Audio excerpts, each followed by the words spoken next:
Один из вопросов телезрителей, прозвучавший в прямом эфире муниципального часа, касался улицы 27-го партсъезда. В прошлом году она была выбрана жителями на открытом голосовании по отбору благоустраиваемых территорий в рамках программы комфортной городской среды. А уже меньше чем через год работы были завершены. Заасфальтировали проезжую часть, построили тротуар, установили энергосберегающие светильники. Работу, правда, завершили не до конца, на что и обращают внимание граждане. По благоустройству был отобран только отрезок улицы. Оставшийся отрезок улицы протяженностью 650 метров был благоустроен в рамках. Оставшаяся часть улицы протяженностью 650 метров была благоустроена за счет местного бюджета.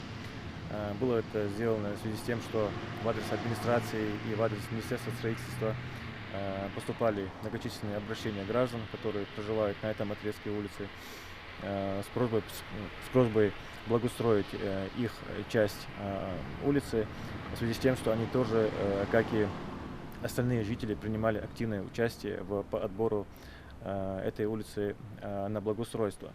Жалобы жителей города Воинской Славы были услышаны. Главой Малгобека по его поручению работу по благоустройству улицы завершили. Была проведена работа по предварительной замене ветхого участка водопроводной сети на данном участке, а также асфальтирование дороги.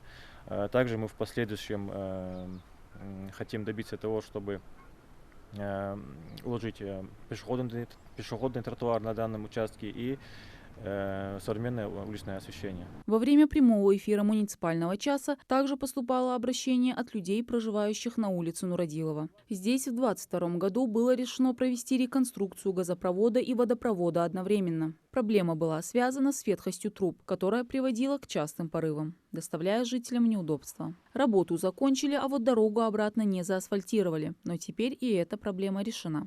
Положили асфальтовое покрытие, сделали на данном участке современное уличное освещение, сделали тротуар вдоль магазинов индивидуальных предпринимателей.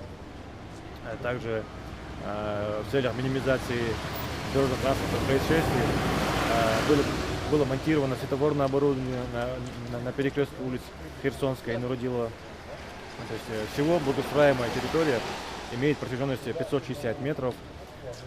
Благоустроимая площадь где-то порядка 2000 квадратных метров. В рамках муниципального часа звучали различные обращения от жителей по переселению граждан из аварийного жилья, по благоустройству общественной территории, по строительству улиц, тротуаров, установке освещений, а также вопросам ЖКХ. Часть проблем уже решена главой города, оставшиеся находятся на рассмотрении. Мадина Цора, Макшарип Гатагажев, Новости 24.